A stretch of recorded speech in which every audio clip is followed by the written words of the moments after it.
មេរៀនអស់បងប្អូនឲ្យសិតតាមរយៈមុនគឺរវល់បង្រៀនបំពន់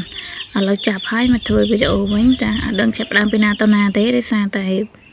ដាច់ភាគមេរៀនអស់ហើយអញ្ចឹងមករៀនពីវិធីចែកចំនួនចម្រុះតែម្ដងទៅចាអញ្ចឹងនេះគឺចំនួនចម្រុះចែកនឹងប្រភេទដើម្បីចែកចំនួនចម្រុះគឺយើងត្រូវបដូរចំនួនចម្រុះហ្នឹងទៅជាប្រភេទសិនចាដើម្បីបដូរចំនួនចម្រុះទៅជាប្រភេទគឺគេយកភាគបែងគុណនឹងចំនួនគត់ហើយបូកនឹងភាគយក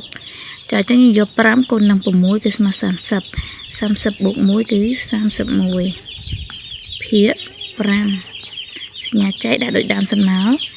4ភាគ7វាជាប្រភេទឯងអញ្ចឹងយើងអត់ធ្វើអីវាទេដាក់វាដដែល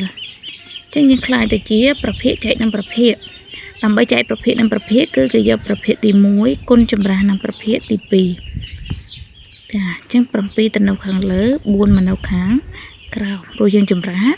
ចាអញ្ចឹងយើងខ្លាយទៅជាប្រភេទគុណនឹងប្រភេទដើម្បីគុណប្រភេទនឹងប្រភេទគឺគេយកភាគយកគុណនឹងភាគយកភាគបែងគុណនឹងភាគបែងចាអញ្ចឹងភាគយកយើងគឺមានលេខ31និងលេខ7ហើយភាគបែងយើងគឺមានលេខ5និងលេខ4ទេយើងយកវាគុណគ្នាចឹងមកចា31គុណនឹង7អញ្ចឹងយើងគុណយក7គុណនឹង1មកស្មើ7 7គុណនឹង3គឺ21ចែកនឹង4 5ដង20ចាអញ្ចឹងយើងឃើញថាភាគយកវាធំជាងភាគបែងអញ្ចឹងយើងបដូរប្រភេទហ្នឹងទៅជាចំនួនចម្រុះវិញចាអញ្ចឹងយើង217ចែកនឹង20កាត់ពីខ្ទង់ដាក់បានម្ដង20 21 31ទម្លាក់7បាន17ចែក20ចែកកាត់ចាអញ្ចឹងដាក់បាន0ដងអញ្ចឹង20ដង0 0 សង17គឺជាពាក់17ដដែល